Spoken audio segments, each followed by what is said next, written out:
Hello, everybody, and welcome into the Creative Crypto Podcast, where we provide immersive, essential, and evergreen strategies for the novice cryptocurrency investor. How you doing? I am one half of your hosts, Broke Boy Crypto, and we have got a lot to talk about tonight. I have my co-host with me here, Crypto Ewok, as well. We have seen once again, for what feels like the second probably biggest time. Well, this is the biggest in 2022 that the crypto markets are on fire right now. A lot has happened over the previous 48 hours. We're going to cover it all. We have a lot to talk about tonight.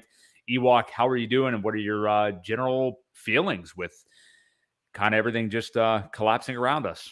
Well, it's like the little dog sitting in the middle of the fire saying, "It's fine. Everything's fine. Yeah. It'll be fine." Yeah. And it's kind of what we've been talking about. We're seeing exactly this play out just as we've talked about on our last couple streams, Yeah. almost to a T, and it's not over yet. So I hope you folks are at least listening to us, after the show, watching the replays and listening to what we're saying, because we've been nailing it pretty good. Yeah, we definitely have victory laps to be taken tonight for sure. We were just talking off air before we went on. Yeah, we really have. And obviously, I'm not going to act like I absolutely knew any of this was going to happen.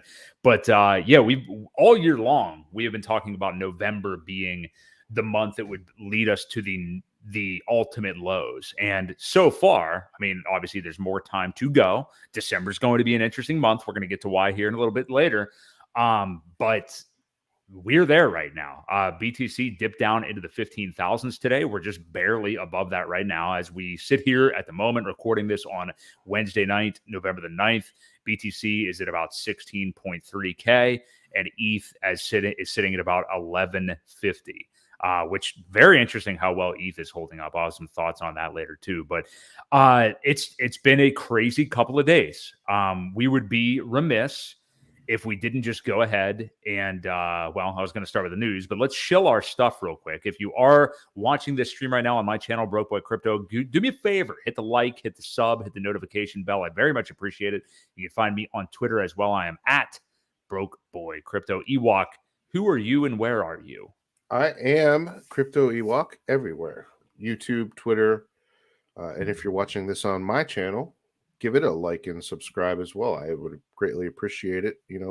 We stream live on both channels just to try and get it out there, and we appreciate all the likes, the subscriptions, and the comments that you share with us while we're doing this. For sure. We got a comment from Let's Get Free TV. We're going to get to it in just a second here. I want to cover this FTX thing a little bit. I don't know if there's a way to only do it a little bit. But yesterday, I believe it was yesterday, maybe 2 days ago now, news started to come down of things going on with FTX. Sam Bankman freed. Then all of a sudden, CZ is in the mix and Binance. And we learn a little bit about some of the shenanigans going on behind the curtain. Pay no attention to that guy behind the curtain. We're going to talk about a guy named Oz a little bit later, actually, in the program. But yeah, so FTX is done. We have a major exchange that has just gone belly up. I heard a lot of people calling it their Luna moment. Luna has become the ultimate meme, I guess, now in crypto for this kind of behavior. But the FTT token, FTX, one of the biggest exchanges in the world, which I have never used. I don't think you have either, Ewok. But yeah, I mean, this is epic to see a huge exchange go down like this. Give us a rundown, blow by blow, get into whatever minutia you want to about this entire thing and how we got here and where we may go. Well, I'm not exactly sure what started the cascade of events. I do know that basically Mr. Sam was playing behind the scenes with the FTT token. They were doing a lot of things, propping it up artificially, creating a bunch of it that was not backed by anything. And as you know, when stuff like that happens, it's like a house of cards. When the first one falls, it just collapses the rest of it. I know Alameda Research was another big player, investor in their exchange, along with many other things. I know there was a lot. I saw a meme the other day, and I don't know if it was true or not, about Tom Brady and Giselle investing Oh, in yeah. all of their money into FTX, but it was kind of funny. But anyway, I'm pretty sure Alameda. it's true. Yeah, I'm pretty sure. I'm pretty sure I saw some FTX stuff with him last year around Super Bowl I time and thought stuff. so too. So Yeah, I don't know that they put their entire $650 million, you know, wealth into not a great FTX. idea, right? Probably Yeah, not the best idea, but he could be playing till he's 50 just to make up his losses now. right, So, right. we'll see what happens there. But anyway, Alameda was heavily invested, propped up a lot of their investments with this FTT token. One of the reasons why is I think they were purchasing Solana with a lot of leveraged income. So Mm. as you see, the Solana price is also taking a heavy hit because of this. Yeah, Obviously, everything is going down. As the tide falls with Bitcoin, most liquidity with a lot of pairs are with Bitcoin. So as it falls, everything else will fall too. However, Solana took it pretty hard because of this as well.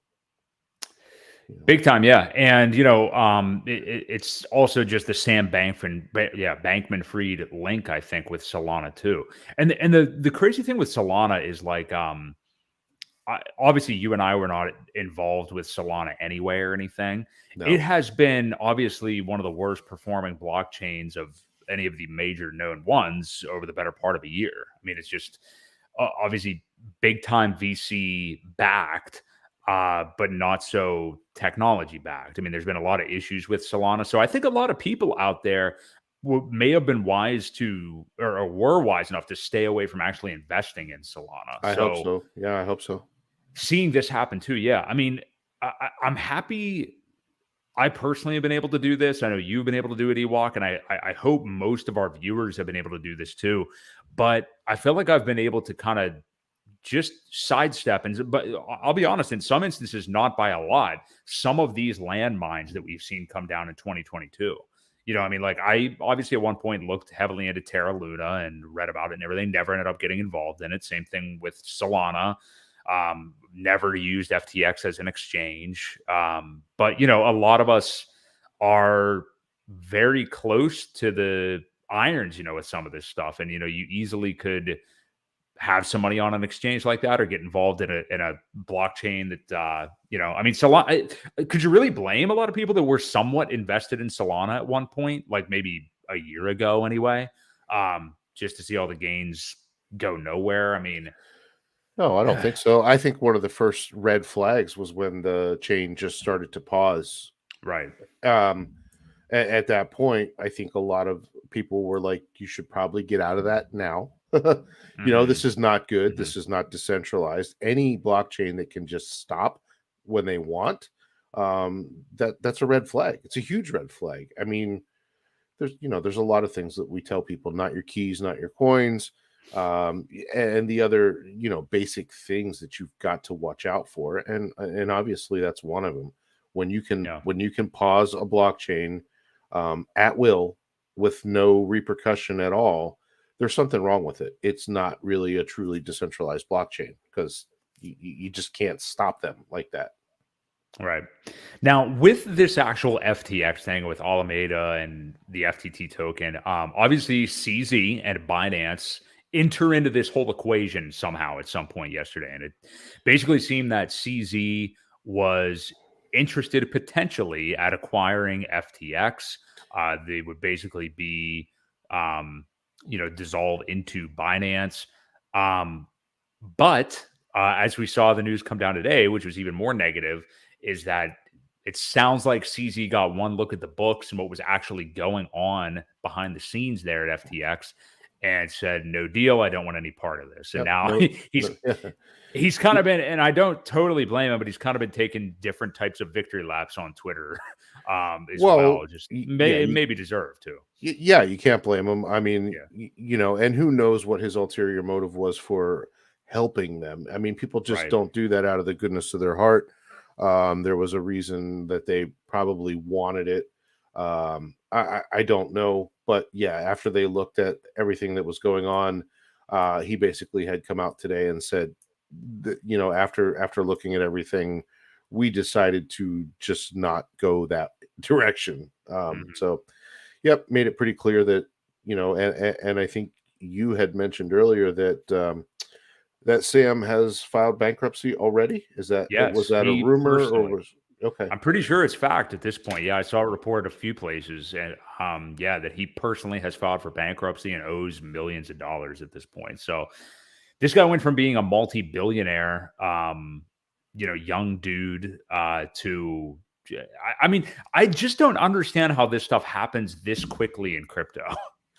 Like, I just don't. I mean, I shouldn't say I don't understand. I get that there's like they had systems going on behind the scenes that were being done totally inappropriately, and obviously, that's going to come home to roost at some point. But it's just Yeah, like it's it's insane how quick these things happen. it's over leverage. I mean, Yeah. that kind of boils down to the root cause of all of these issues that we've seen in this past couple 6 7 months.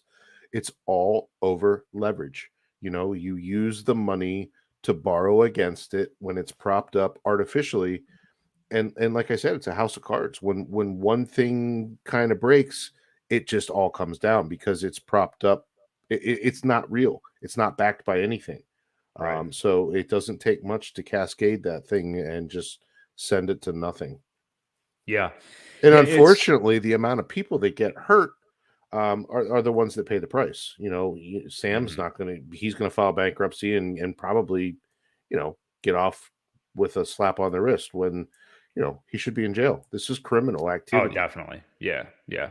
Yeah. And yeah, and it does remind you of the Do Kwon thing as well. Yeah, Like everybody who exactly. was involved in Terra Luna suffers mightily, and he's on the run. And then there's like a Terra Luna 2.0 in the works overnight.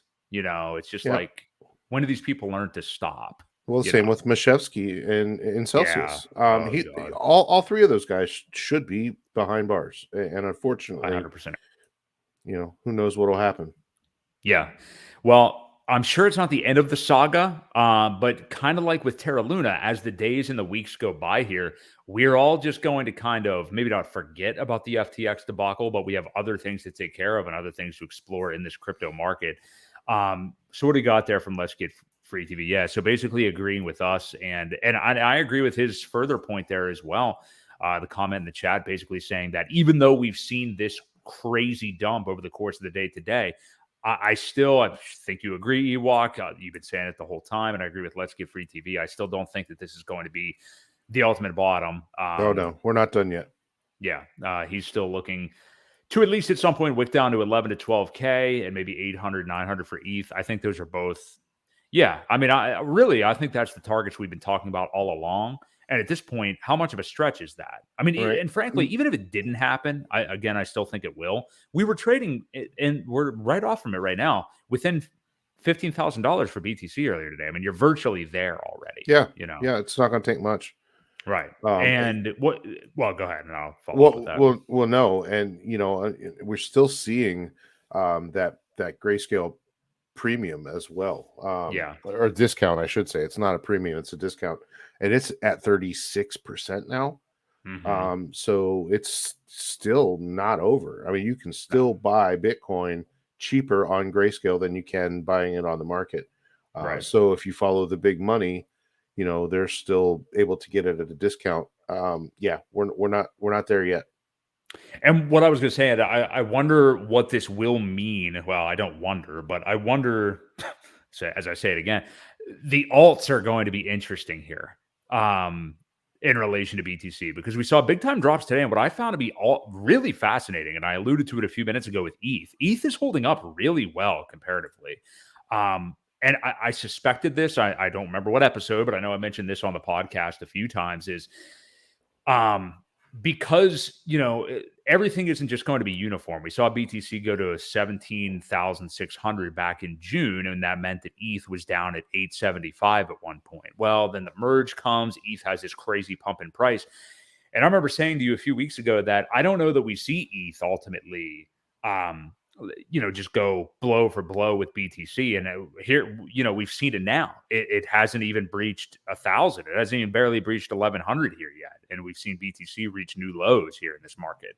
Now, that doesn't mean that ETH could do that. And frankly, I think it will. We just said that a moment ago. But I mean, BTC is already $1,000 off the lows from this previous bear market. And ETH is still trading a good, 40% above where it was before. So I think that's great for Ethereum. And, it's really showing to be an anchor of people's portfolios. I think it's going to be crazy bullish with the proof of stake and the merge stuff as we get back into actual bullish times. But with a lot of the alts too, like you've seen some of them, Matic to my delight, which is heavily tied to ETH, run up wildly over this last couple of weeks. And today we only saw it get to 76 cents maybe at some point. It was at 35 cents earlier this summer. There's not tons beyond that to speak of, but we'll get into Hex. I know it's decorrelated a bit from the rest of the market. It refuses to go below 3 cents or just barely below it. So there's stuff out there that is holding up really well in this environment at the moment. Now, I think it's going to take BTC going lower, but it also could just be the time factor, for the alts to kind of catch up for how far BTC has gone down and then for them to bleed a bit more. What do you generally think, Ewok, about ETH and the rest of the alt market in relation to BTC here as we're hitting new lows? Well, I was just looking at some of these charts. When you usually what happens is they will retrace back to an area where there was support. Now, I know with Bitcoin, one of the last support levels, which was right in this area, you can see it right here before we started making this parabolic rise, right up to the top, the first top anyway. And when things are met with very little resistance going up, they're usually met with very little resistance coming back down. Now, as you can see, this consolidation pattern right here in this triangle is met in a very similar range where you saw some up and down here. It's just above it, but that's just still, for the listeners. That's around what, 20K area? Well, yeah, it's where we've been cycling, 18 to 20. I mean, so there is resistance in here, but after that, there wasn't anything until you get down into this channel, which is about 10 to 12,000. And there is a fair amount of support even going back here. It hit 10 here. So I think it'll be met with some support in this area. I don't think it'll fall much further. Who knows? But when you look at, so where I'm going with that is when you look at ETH though, honestly, there wasn't much going on. You have a little bit here where we're at now between 900 and 1,000, 1,100, whatever it was. But then there's really nothing until you get down to 600. Refall. Yeah, you're right. So this is why earlier I think I had called between $600 and $700 for Ethereum. I think it's going to end up down in here, and it could possibly even touch in the 500s. Just that's my call about where it could bottom out. But I do see some support in that area, right in here. Yeah, between 550 and 700. So, but it's not done. It's definitely not done. And I kind of got sidetracked, and I don't even remember what your original question was. You're kind of answering it. Yeah, it was just how do you think that ETH here, along with the rest of the alts, will kind of compare to BTC now that we're seeing brand new lows this year? And you kind of just answered it right there. And I could see that as well with ETH. I still think like there's so much kind of positive sentiment and everything around it because of everything that's gone on with Ethereum over the last few months. Right. But when you're just looking at the chart, I mean, you could see how it could easily get down to 600, maybe even on a wick or something kind of quick. Sure. And certainly, I mean, when you look at these charts and you do see just the huge gap for BTC between 10 and 12K up to 18 to 20K, it almost seems probable that we would get to 12-ish anyway. I mean, just with all that space, there's so much room to run. Yeah, and then we look at the Hex price, and it did. Some lucky bastard got to buy yesterday at like 1.8 cents. I think they stocked up on You about sure you don't 60. mean 2.8? No, 1.8. There was a buy What? order, and this may not show it, but I did see it on the order books. Yeah, it was 1.8 cents, and they bought $60,000 worth, which was a pretty nice score. And immediately it I don't know went when back that up. happened. Now, this chart doesn't show it. This Right. is Uniswap. I'm not sure which version, but either way, this one's still down to like right at 2 cents. 2.1 When was cents. this? I mean, maybe not the 1.8 exactly, but I don't even recall it being in that area Well, that I saw anyway. it might have wicked down. I don't know. This is today's candle Wow. on this. So yeah, your low is right. When you look at here, your low says 2.08 cents is the low. The high was Wow. 3.6 cents. Now That must this have is been in the wee hours of the morning, I wonder, because when I woke up today, I saw BTC back barely holding 17K again, and that was like a huge surprise to me. So I wonder if it was maybe around that time. oh wait, this is a weekly candle. So it was sometime it changes on Sunday. Yeah. So yeah. Interesting. But yeah. But Hex has held up well. I mean, it Hex has is held up really, well. yeah. And the liquidity being as sparse as it is will definitely affect the ease that it can dip, but it also can run right back up. Those dips can get bought back up pretty quickly. Right. So it's not like a free fall effect usually because of that. So I mean, we're in a better spot because of it. And again, I still think that we have decorrelated somewhat. There's still overall major sentiment in the markets, but I still think it's decorrelated enough to where it's not going to, if Bitcoin does a huge fall, it's not going to do the same thing. I do agree with you. How about the rest of the alt market, like ETH and the rest of the alts? I mean, do you think generally how much more of a percentage drop type haircut do you think we could get on most of the altcoins here from where they are? Another 50%. Yeah, I think that would be probably the high end of it. Yeah, I could see about that, and that's Yeah. substantial enough that if you've got your dry powder on the side, you would want to save it for that. But that said, a lot of people out there, I think we're all getting so married, and again, I agree with it, but we're all getting so married to the thesis we're already talking about here that BTC is going to head to the 12K region, and what's that going to mean for the alts and everything. I think you would be remiss if you had a decent amount of dry powder and not DCAing a little bit today. I think you definitely should have, and maybe like the bigger, if you have a normal DCA amount, maybe a slightly bigger chunk than you're typically used to. Certainly not the whole kit and caboodle. I mean, I would be saving a lot of that for what could still be to come. We're not out of the woods yet by any means, but today felt stronger than the last May, last June, Terra Luna, Voyager, Three Arrows Capital, and everything. And I mean, I think it requires some DCA at that point. I just think it'd be stupid not to do that. That's me personally, anyway. Well, I always go back to the limit orders. I think if you've got dry powder sitting on the side, set your limit orders, set them at different levels. You're going to hit some.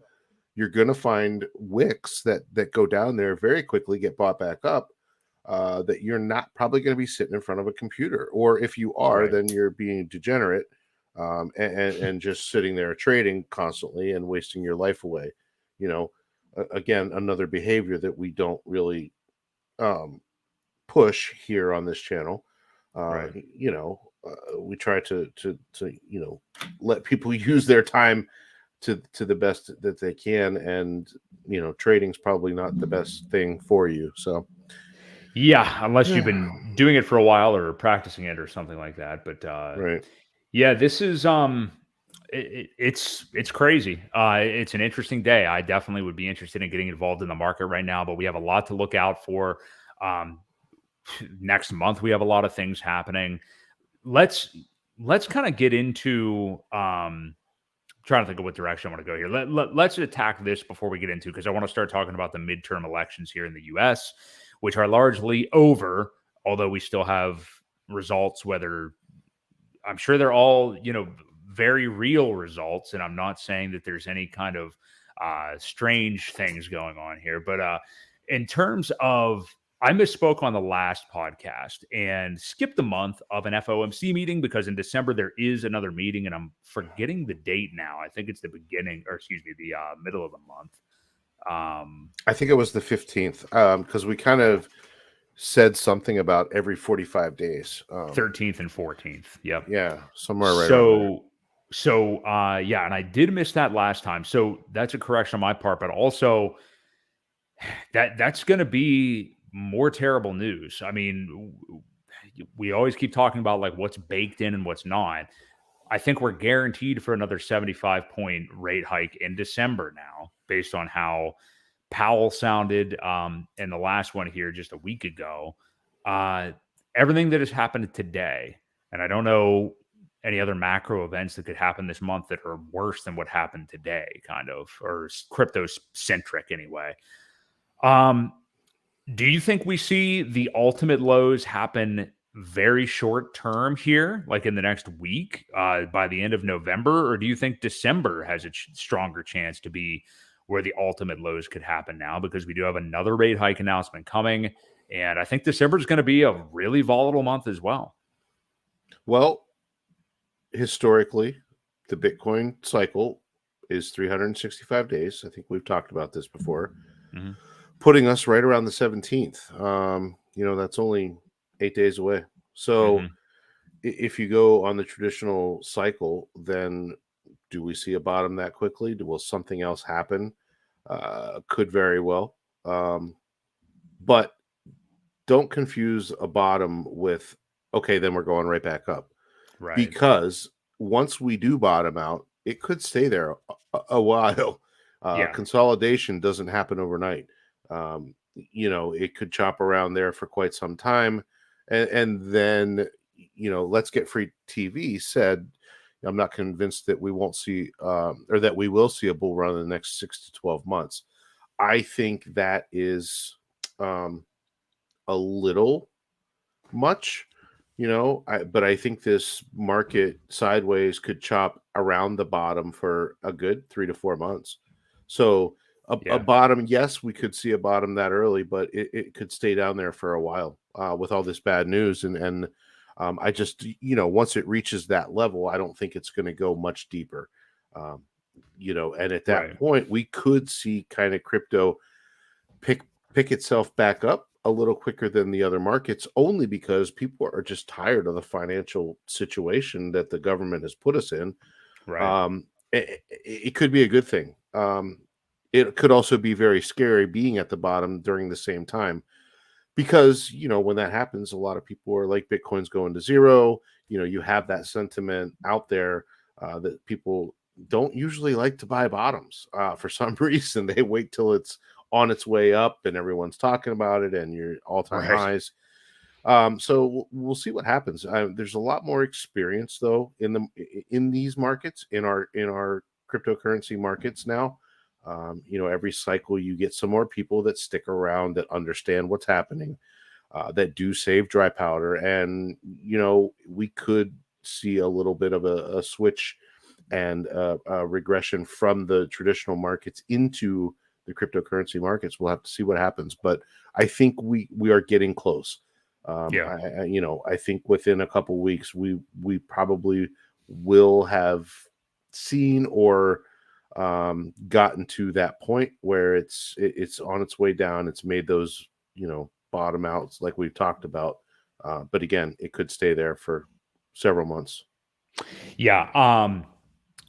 Like I was saying, I definitely think that if there are anything that you were interested in investing in on a long-term time horizon right now, like up to 5 years, I think, you're not really making many mistakes if you're buying today, unless it's, something that doesn't have that kind of merit. But yeah, I agree with you. I think that November has always felt like the month that would be it. And I think this and next month are really going to be it. And I do think as well, like you were saying, Ewok, you said, it could be up to 3-4 months or so that we would kind of range at that level where it's not really going anywhere. It would make sense to me, I think, for the entirety or most of the first quarter of 2023, that we're still kind of in that, like you said, that consolidation, boring, everybody leaving the space, nothing going on. If you thought the last few months have been boring, you know, man, end of the beginning of 2023 could really be that way.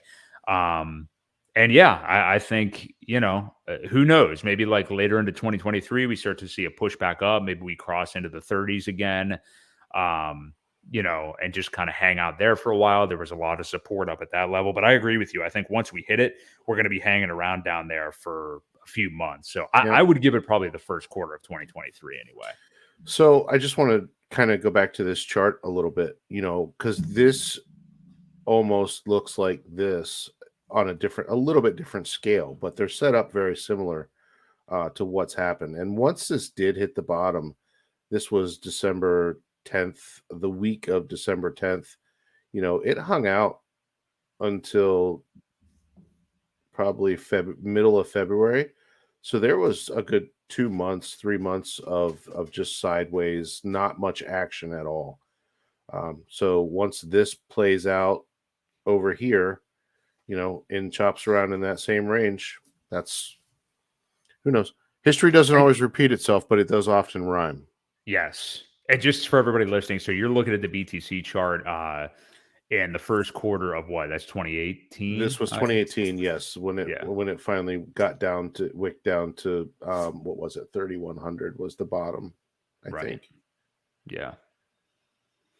Yeah, that sounds about right. And then, kind of the way that we're ranging right now. So, yeah, similar time frame. It's November, so we are very close to there. It's so funny to see some of the tweets from a year ago right now when we're on the precipice of BTC all-time highs. And now here we are 1 year later at the ultimate lows so far in this bear market. Yep. Man, the way things can change in a year in crypto are so crazy. But doesn't take long. It doesn't take long, but hey, if you've got dry powder on the sides or you don't, and what you need to do is get yourself some and really start working at it otherwise. But you should be licking your chops right now. I mean, everybody should really be wanting to get, if you're not in this market at all, and somehow you've come across this or any crypto material at this moment, do not ignore it. You need to get in now. You need to be scaling in over the next few months. But, if you're somebody who's like heavily underwater, which, you and I, many people that are hodlers obviously are right now, don't lose hope. I mean, like, remember those buys, even if they're like so much more minuscule and smaller in your dollar at your fiat amount than some of your other buys earlier in this year or maybe last year or something like that, you're getting so much more right now. Yep. We just talked about how quick this market can turn around. I mean, when things start to go up again, it's going to seem like this whole sloth time we've had this year never even happened, And you're only underwater if you sold. So keep that in mind and stay positive. Yes, for sure. So yeah, we've got another slow few months, but this is a big day. This is a big couple of days to really find out where we are, get that big move down and start buying. So I want to transition a little bit, Ewok, into the midterm elections here in the U.S. And this isn't a political show. We don't really care as much about, people's political views or like giving ours, even though they're going to come up time to time because it only makes sense with some of the conversations and, agreeing with different policies or whatever. But as we've been talking about for weeks on this show, there's been a big expectation by most rational people, and I guess I would say everyone other than Democrats, that there's going to be what we would term a red wave here in the United States in these midterm elections, that the Republicans would take control of not only the House, but the Senate as well.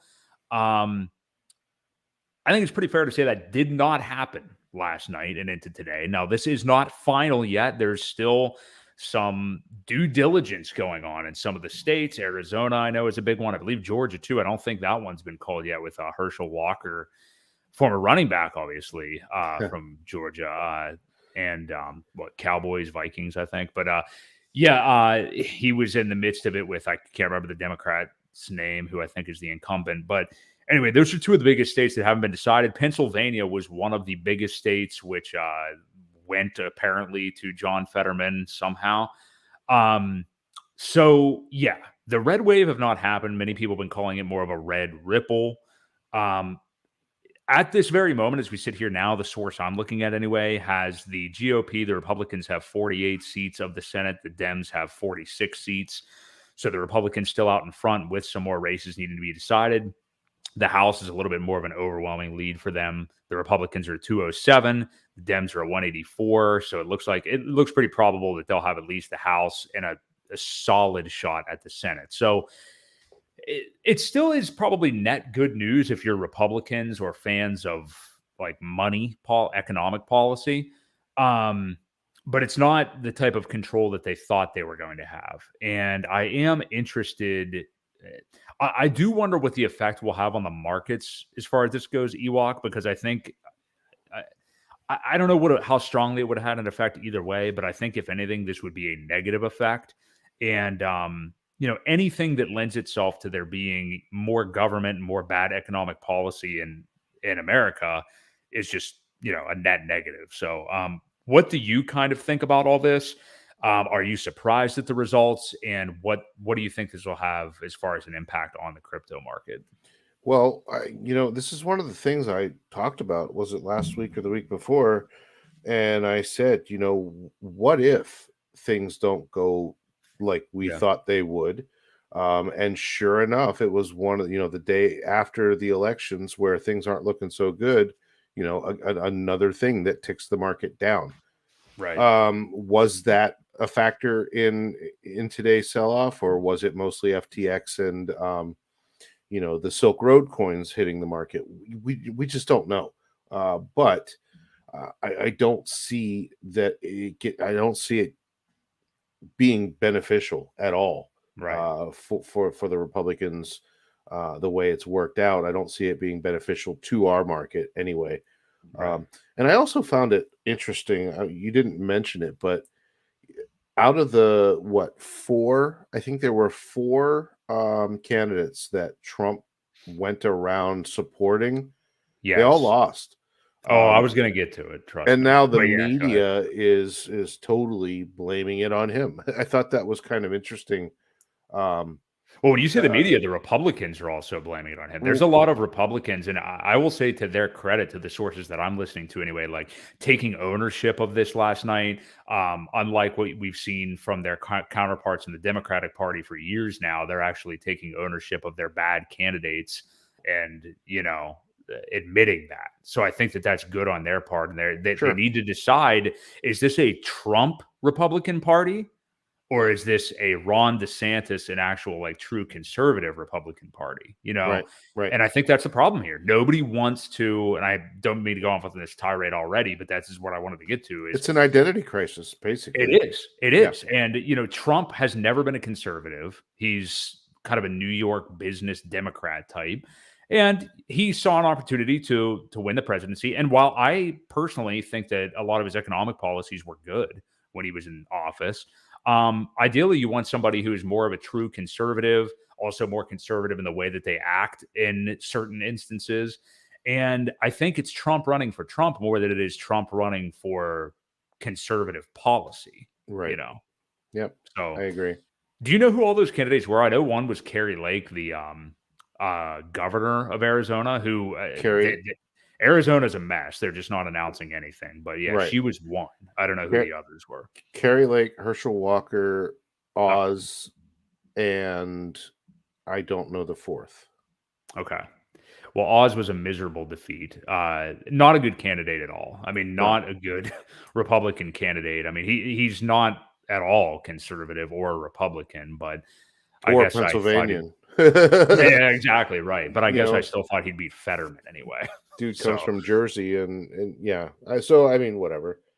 Yeah, I don't like to get too political with but again, it is going to affect our markets. So we do need to talk about it. But yeah, it's just you like to see either one of the parties, whoever they are, just take more ownership of what it is they are doing, who their candidates are, and everything. And I am seeing some of that from the Republicans after they had an underwhelming night. So it is going to be interesting going forward with them. It's going to be really interesting over the next couple of years if they decide by 2024, I mean, I'm sure Trump's going to throw his hat in the ring again. Mhm. I think so. Yeah, like Well, are they going to back him? or are they going to back DeSantis? Mhm.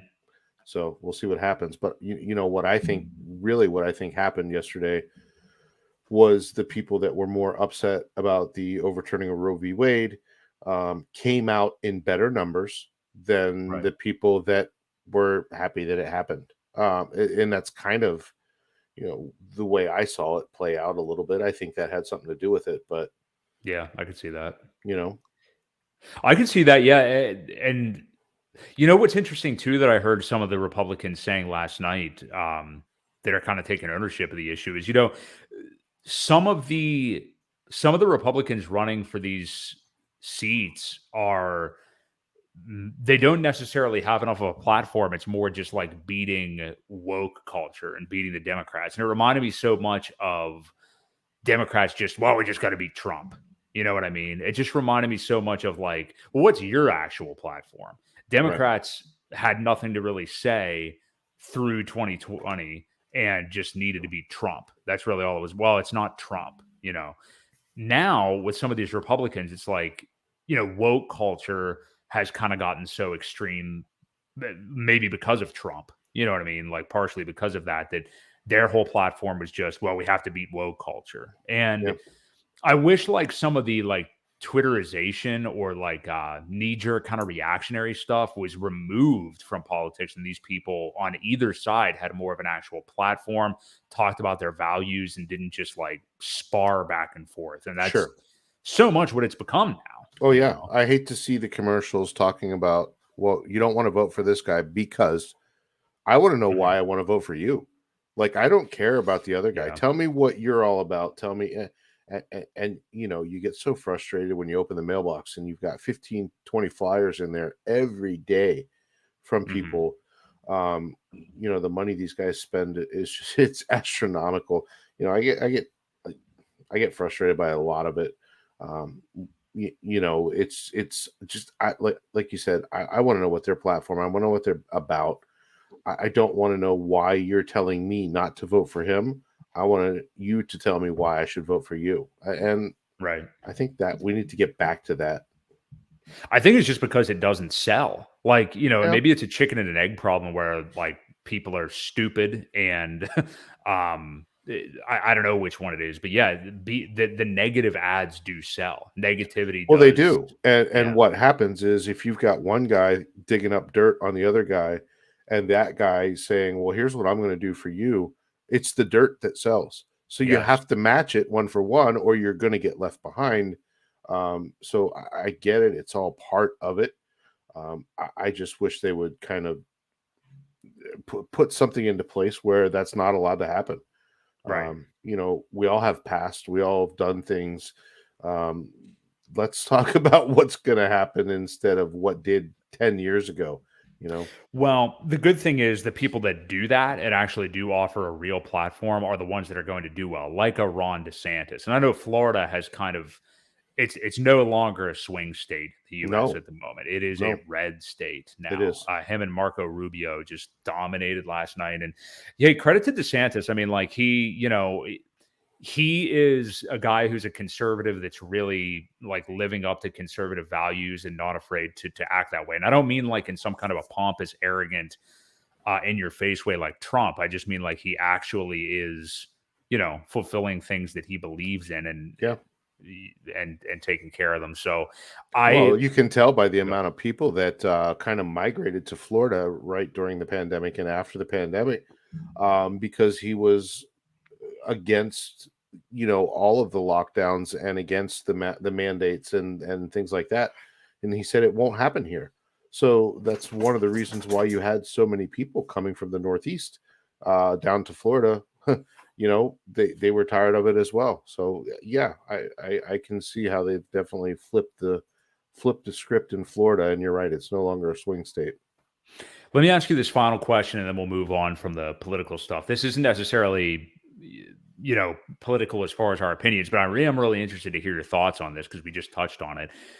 Um, this is going to be even if the Republicans do end up controlling both the House and the Senate, 2024 is obviously going to be a big year for them. And Trump is almost certainly going to announce his candidacy and all this stuff and just accept everybody to get in line behind him with no questions asked. Do you think I could gather what you think is probably the right thing to do, and I think you agree with me. But what do you think the Republicans do to try to become unified? Because they don't want to lose to another one of these Democratic establishments that's super woke, regardless of who it's run by, and not as reasonable as maybe like the Barack Obama days and stuff like that. Do you think that they just get behind Trump because he's got a big mouth, tells them what to do, and they need to get unified? Or is Ron DeSantis now shown that he should be the face of the conservative party through his overwhelming election here? And he's wildly popular. I mean, people really, really like him. I mean, what do you think that they decide to do? I think the Republicans decide to back DeSantis. I agree. I think it's probably the smartest thing for that party to do if they want to secure a victory in the next election, only because there are still so many people that are anti-Trump, whether he does good for the economic policy or not. He does a lot of bad for the the Republican Party itself, and he just leaves a bad taste in a lot of people's mouth. And I don't know that people have gotten over, the last time he was in office. They're still trying to bury the guy.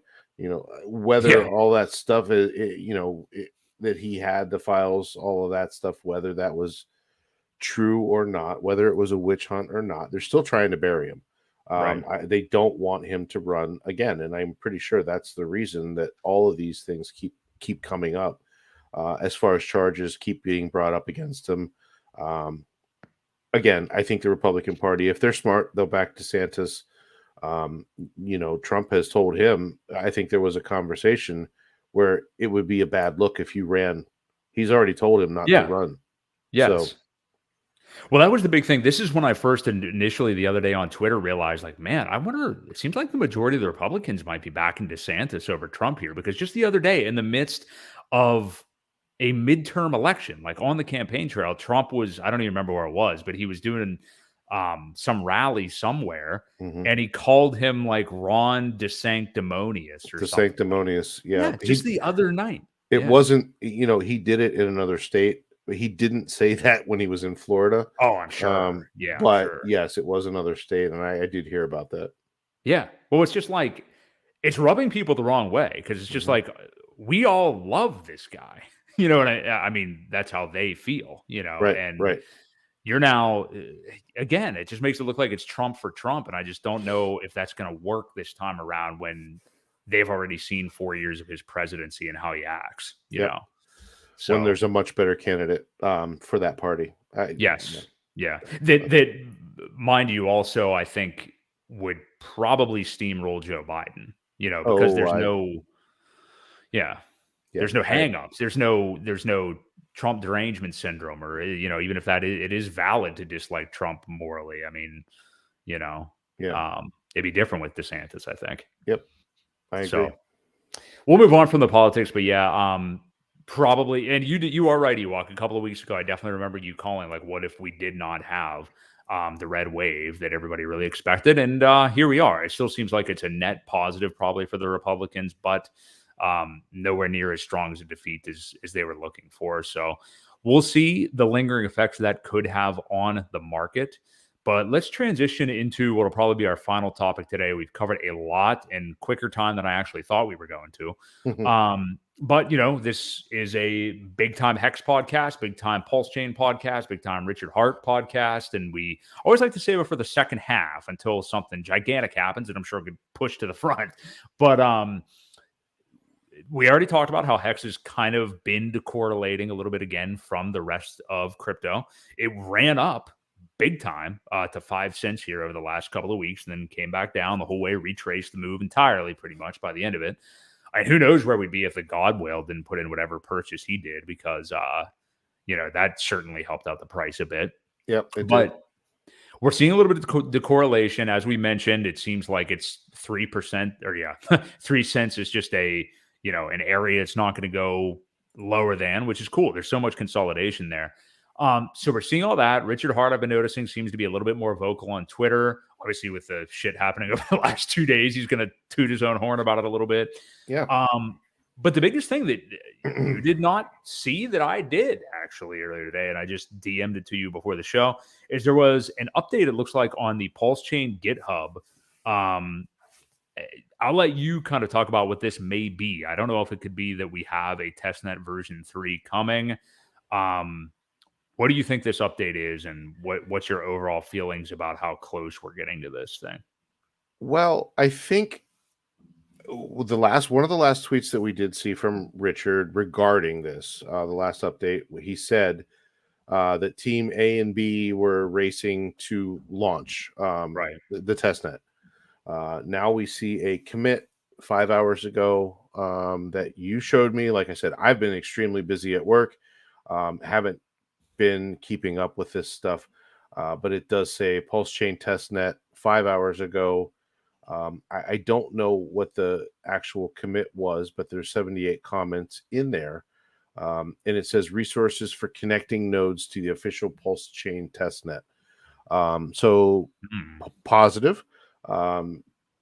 It depends on, I'm sure there's some good information. I'll dig into it probably after the stream, since again, this is one of the first times I've heard about it.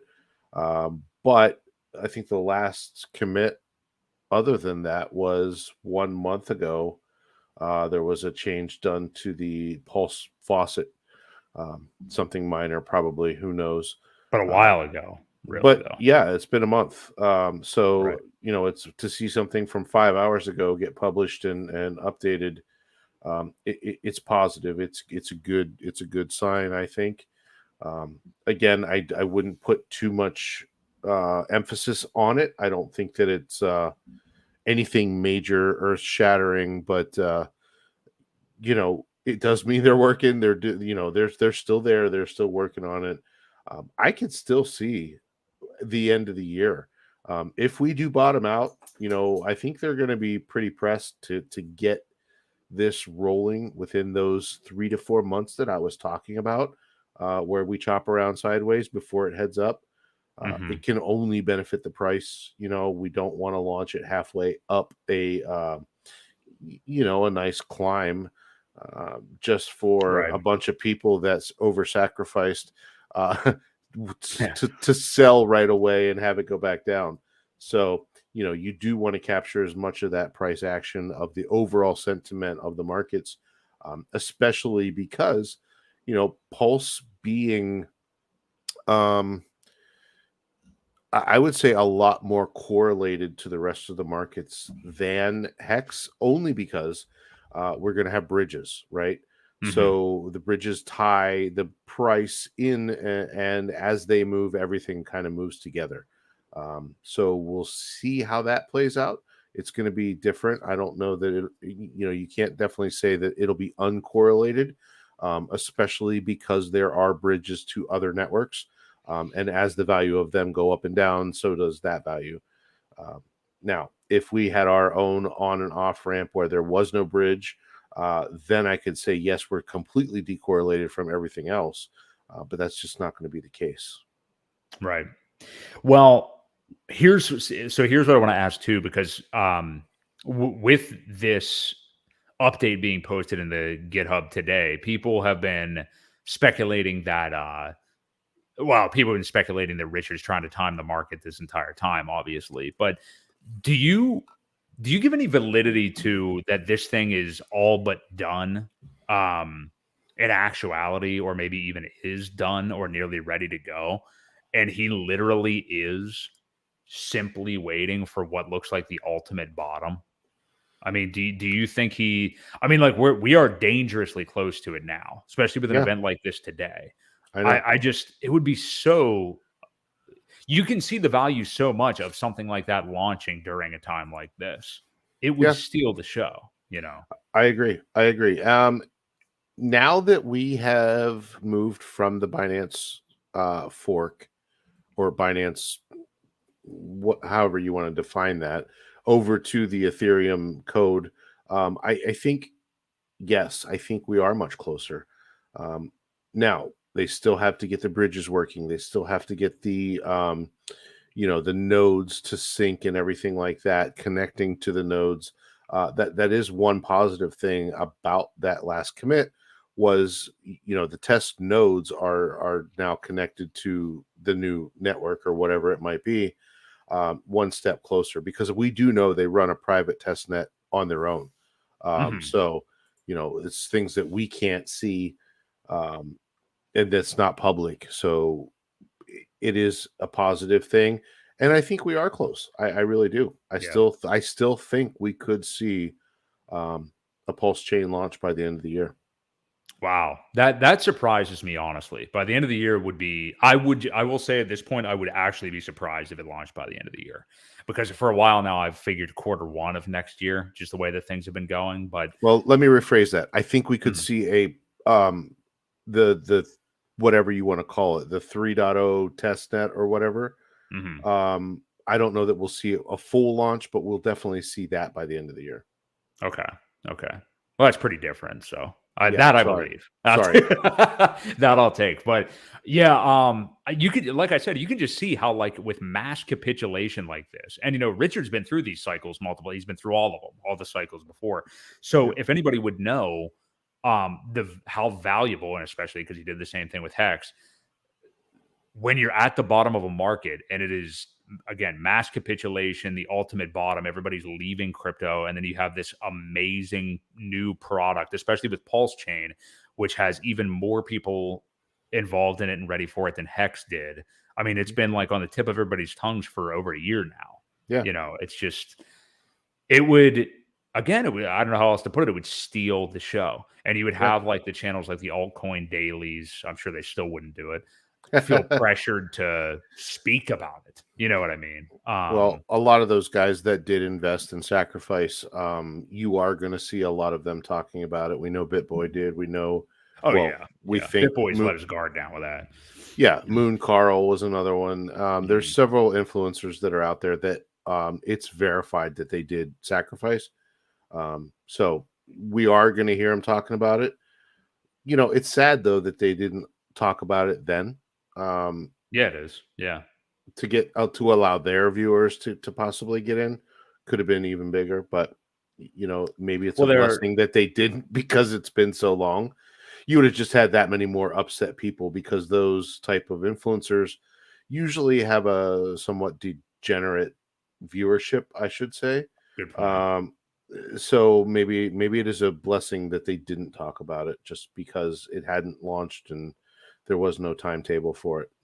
Well, it's also kind of front running in my eyes, though. Where it's like, well, I'll invest in this, but I'm gonna wait until it's like actually released and being successful to actually Oh, talk sure. about it. You know what I mean? It's Yeah, just they're kind in of it to like, make money. I mean, there's no doubt about it. right. Yeah. Yeah. Just, I don't know, to not bring it up then. But I do agree with you. Chances are people watching those, not chances are, the people watching those channels for the most part are the Moon Boys. I mean, like, they're the irresponsible, everything, Bitcoin to 250K in 2023 or something Yeah, like that. yeah. But yeah, man, I'll just be so pumped when it's actually here. I, like you and many other people, have just put it in the back burner of my mind and forgotten about it. And I think that, frankly, I think that's the best thing to do. I mean, Sure. like, just like with the bear market in general, you can't sit here looking at prices all day. You can't be sitting here, refreshing Richard Hart's feed all day or something like that. You have to get to work, figure something else out, drum up again more dry powder and stuff like that, and move on. Um, I find it funny. I've had several, just in the last day or so, even I've had several friends, reach out and say, "Hey, you watching this?" I'm like, "No, actually, not right. really." And they're like, "You're not worried?" I'm like, I've been. Have you not watched our streams, dude? Like, this is Yeah. what we've Yeah. been saying. It's exactly what we've been calling for, several months now. I'm not surprised by it. I know what's going on, but I'm not sitting there watching it, uh, like a hawk trying to time it. Again, I just think it's funny, Yeah. but because I've been here before. I've seen the what happens. I know how it plays out. So as we grow in this space, um, hopefully you've got somebody on your side that's been looking out for you, like we're trying to, makes the bear markets go a little bit better. Yeah. Yeah. It is interesting because you can see even the people that I think have experienced some of these cycles before are seeing this stuff today and are still saying wild things. Like I get it. I do understand. Like this is a major, major thing that happened today. Like a major exchange that people whatever. Maybe it's just because we don't trust exchanges inherently and we never will. I mean, to Right. me, it's like, I'm not going to say like, no wonder FTX went under. I expected this. In no way did I. I'm not going to say that. But like, if I buy something on an exchange, I get it off of there within hours usually. Yeah. You know what I mean? Like, You you know, don't treat them like banks. yeah, well, it's I saw a statement, I forget who said it. It might have been Johnny Chaos, but he said you treat your exchanges like your ghettos. You get in, you get what you need, you get the fuck out before you get mugged. And Yes. and that's Yes. that's what you should do. That's exactly how you treat an exchange. You get in, you get out, and you don't stick around. You Yeah. don't stop to smell the flowers, for I feel sure. the same way about stable coins. Not maybe Well, not as bad with like a USDC, but like, yeah, I feel the same way. It's like it's a utility token. Like yeah. I use it to bridge over into what I actually want to buy, and then I self custody it, and that's it. You know? Well, stable coins, there's a good place for them. No, I agree. As Yeah, you're waiting to buy things, you're better to be in a stable than to be in another coin that's also going to go down in value. You don't want to mhm, be there. But yeah, be careful. Especially, I wouldn't put it all into one coin either. Use right. a little bit of DAI, use a little bit of USDC, use a little bit of Tether. If you move it across, that way, if something bad does happen, your eggs aren't all in one basket, and doesn't affect you too much. Yeah, yeah, I agree. But hey, moral of the story. I mean, we've beat it like a drum, but I mean, we've been saying for a very long time, and anybody who is smart in crypto would be saying it. You do not trust these exchanges. Just bottom line. I mean, like, yeah, buy your stuff on there and get it off. Let this just be, if you weren't affected by FTX, just let it be another cautionary tale. You assume all risk if you're leaving anything on these exchanges, bottom line. Now, again, Ewok and I, neither one of us saw this specific scenario coming. Or actually, if you'd have told me that an exchange was going to go belly up, I probably wouldn't have guessed FTX. Um, No, I but wouldn't I have probably either. wouldn't have. I also wouldn't have even thought it was going to happen. So, um, yeah, I had a follow up thought there that I don't remember now. But Well, it's funny too. I don't know how many of these are going to happen. But I did mention several months back when we were still talking about the Mount Gox coins. We were talking about the Silk Road coins. We were talking about, so a lot of those things have played out. But I also said there's going to be a couple other events that we just don't know what they are. yeah, Um, Here you go. This is one of them. yes, Just things you can't predict, or even get any kind of inkling that they're going to happen. Here's one of them. This is one of them. There could be another. yeah. We'll see. We'll see what This is happens. probably the one. I mean, knock on wood. Let's hope this is the big one. I Yeah, mean, and the yeah, Mount Gox coins, we still haven't heard anything about any of them right, being released. So, you right, know, yeah. we told you, those guys in China, they take forever to do anything. So, Yeah. Yes, yes, that they do. Well, it's going to be a super interesting hell. I mean, even the next week could see crazy volatility, but keep your eyes, um, keep your eyes open keep your and eyes keep open. your Yeah. order books ready to go. Yeah. Set Yeah. those limit orders, guys. Yeah. Keep your ear to the ground. I mean, there's going to be a lot going on here over the course of this month. Remember, key date next month. Well, actually, is it tomorrow? Yeah. I forgot about this. There's so many damn things happening, but we've had so much volatility, who cares? But new CPI reading is coming out tomorrow, so we'll see where inflation supposedly is. I think 8.1% is where it was marked at last time, which is terrible, and the Mhm. market was expecting lower than that. So we will see. I mean, you'd imagine we're into the sevens now at this point. I don't know what there's so much going on. I had been following this stuff to know like what the market was kind of expecting. I have no clue really what they're expecting going into tomorrow. Yeah. I'd imagine at least 7.5. But yeah, we'll see. I mean, you could see, well, you're going to see volatility going into and coming out of that in some direction. So pay attention to that. The big date for December for now is the 14th is when we'll get the next rate hike from the FOMC, which is probably going to be 75 basis points. These midterm elections are not officially over. Watch that slog of an event take place over here the next few days, and somebody will supposedly win. But yeah, hey, this is I guess on one hand, a depressing episode, Ewok, but also I think I said to you earlier today that I felt like weirdly excited today. Well, yeah, I think it's exciting. I mean, I think this is on the way to where we said we would get, which means we're just that much closer to the bottom, which means we're that much closer to the next bull market. It's exciting. I think it's exciting. Let's get this over with. Let's get, why not? I mean, I think it's one of the most positive things that can happen is to bottom out, find a bottom, capitulate, and let's go. Move on. Yeah.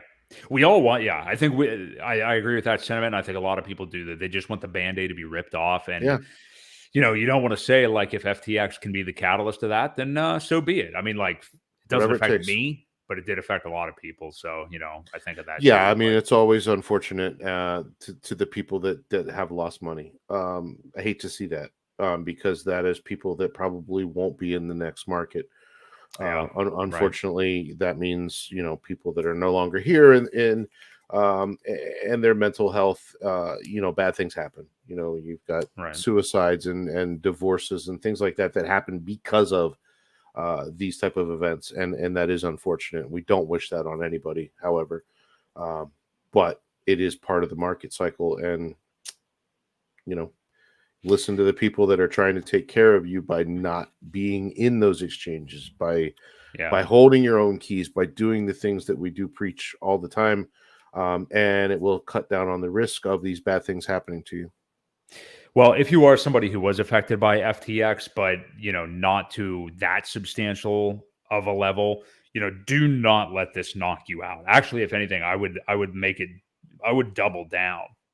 I would look at this as like a learning experience. Like when you suffer, it's always a learning experience. So you got to remind yourself of that. It sounds stupid and cliche and horrible in the moment, but you have to, one of my favorite videos to pump up is that Jocko Willink video just called Good, where he talks about like, you have a certain kind of struggle and you look at it from the angle of being good, and you just go check it out. I'll never do it justice, but, learn from an experience like this. Don't keep your stuff on exchanges.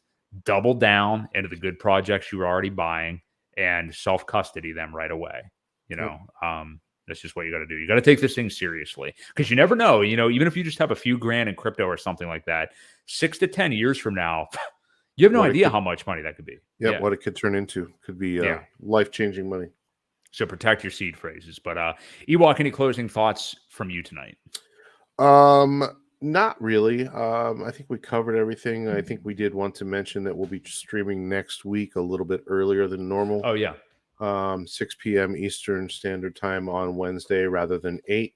Other than that, I hope you crypto folks have a good week and bear the storm. Samesies, yep. Yeah, I have a commitment that's forcing us to push it up a little bit, but we will still be here because we're going to have, I'm sure, plenty more to talk about as well. Ewok, let them know where they can find you and how to follow along.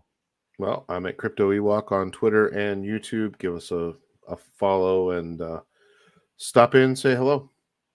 Yeah, and for me, Broke Boy, BOI Crypto on YouTube and on Twitter. Please do like the video, sub, hit the notification bell. Very much appreciated. And I've got a new video, a follow-up to one clip of myself and Mr. Crypto Ewok talking about Zen a couple of weeks ago.